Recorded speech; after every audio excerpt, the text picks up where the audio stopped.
ஒரு கதை சொல்லிட்டேன் சார். சைலன்ஸ் ரொம்ப சத்தமாக இருக்குல்ல. நீ சிரிச்சா செம ஸ்மார்ட்டாக இருக்கு சார். ஆனால் முன்பல் இல்லாமல் நீ சிரிச்சா ரொம்ப கேவலமாக இருக்கும்.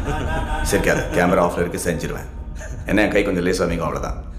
சார் வீட்டுக்கு வந்த கெஸ்ட் எப்படியா சார் நடந்துப்பீங்க? வேதானோ வைலன்ஸ் சார். எதுக்கு சரண்டரான?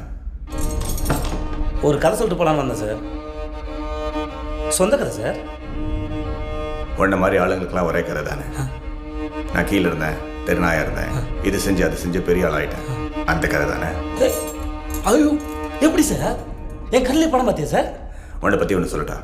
இன்றைக்கே 10 கோடி ரூபா கொடுத்து இந்த தொழிலை விட்டுருனா காசு வேண்டான்னு போயிடுவேன். ஆனால் வீட்டுக்கு போய் இந்த காசு எங்கிட்ட எப்படி பிடுங்கலான்னு திட்டம் போடுவேன். அதுதான் நீ. அதே 10 கோடியை உன் கையில் கொடுத்து என்னை விட்டுடு சார்னு சொன்னா விட்டுடுயா சார் நீ? என்னை வீட்டுக்கு போக சொல்லிட்டு எப்படி என்கவுண்டரில் போகலான்னு பிளான் பண்ணுவேன். அதானே சார் நீ?